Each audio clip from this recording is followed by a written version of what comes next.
Bonjour, bienvenue dans cette méditation de ce lundi, le 13 février. Nous allons écouter l'évangile de Saint Marc, chapitre 8, versets 11 à 13. Aucun signe ne sera donné à cette génération, dit Jésus. Écoutons cet évangile du jour. Tu es parole de vie, tu es la source d'amour, oh Jésus-Christ, mon bon pasteur. Alléluia, alléluia, alléluia, alléluia. Gloire à toi, ô Seigneur. Évangile de Jésus-Christ selon Saint Marc. En ce temps-là, les pharisiens survinrent et se mirent à discuter avec Jésus pour le mettre à l'épreuve. Ils cherchaient à obtenir de lui un signe venant du ciel. Jésus soupira au plus profond de lui-même et dit, « Pourquoi cette génération cherche-t-elle un signe ? Amen, je vous le déclare. Aucun signe ne sera donné à cette génération. » Puis il les quitta, remonta en barque, et il partit vers l'autre rive. Acclamons la parole de Dieu. Louange à toi, Seigneur Jésus. Alléluia, alléluia, alléluia, alléluia.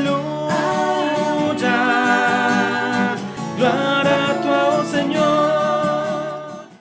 Nous venons d'écouter dans cet évangile, Jésus soupira au plus profond de lui-même et il dit, « Pourquoi cette génération cherche-t-elle un signe ? Amen, je vous le dis. Aucun signe ne sera donné à cette génération. » Jésus refuse de donner un signe tel qu'on lui demande, car aucun signe ne peut parler aussi fort que sa personne.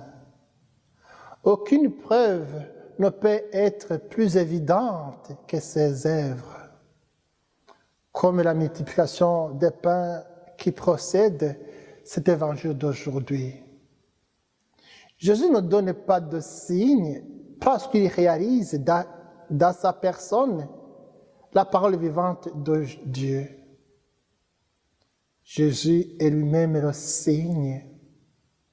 Tout comme Jonas fit un signe pour les Ninivites, de même le Fils de l'homme le sera pour cette génération. Jésus ne donne pas de signe, mais il nous fait découvrir peu à peu le mystère de sa personne pour nous faire découvrir que le royaume de Dieu, c'est lui. Jésus vient restaurer notre relation avec Dieu. Et voilà, au lieu d'être reçu, il est suspecté. Nous voulons des signes parce que nous ne savons pas contempler Jésus. Nous ne savons pas discerner Jésus qui est l'homme nouveau, jailli du cœur du Père. Nous ne savons plus être frappés d'étonnement, ni demeurer suspendus à ses lèvres. Nous voulons des signes plutôt que de découvrir la beauté de la parole divine. Nous voulons des signes toujours plus puissants qui nous dispensent de le chercher dans la prière, dans l'adoration, de le découvrir dans la contemplation de sa personne. Nous voulons des signes parce que nous ne savons pas voir qu'il y a autour de nous des signes qui nous le montrent. Les hommes et les femmes qui vivent quotidiennement selon l'Évangile et acceptent que leur vie soit ainsi transformée sont des témoins vivants. Notre vie est remplie de signes de la tendresse de Dieu.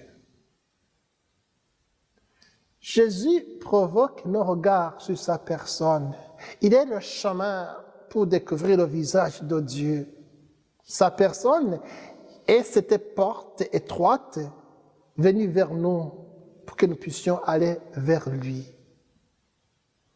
Tout signe qui ferait du bruit ne lui rend pas témoignage. Tout signe qui suscite l'enthousiasme des foules est obstacle à la discrétion que Jésus a choisie en se faisant l'un de nous. Jésus préfère nous convaincre en touchant nos cœurs. Jésus préfère nous convaincre en allant vers nous. C'est là, dans notre cœur, dans ce lieu secret, qu'il veut nous faire signe.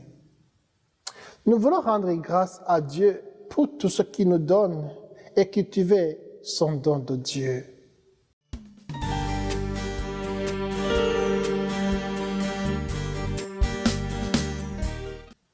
Prions. Donne-nous, Seigneur, la vie éternelle. Car la vie éternelle, c'est qu'ils te connaissent, toi le seul vrai Dieu, et celui que tu nous as envoyé, Jésus-Christ. Amen. Que Dieu Tout-Puissant vous bénisse, le Père, le Fils et le Saint-Esprit. Amen.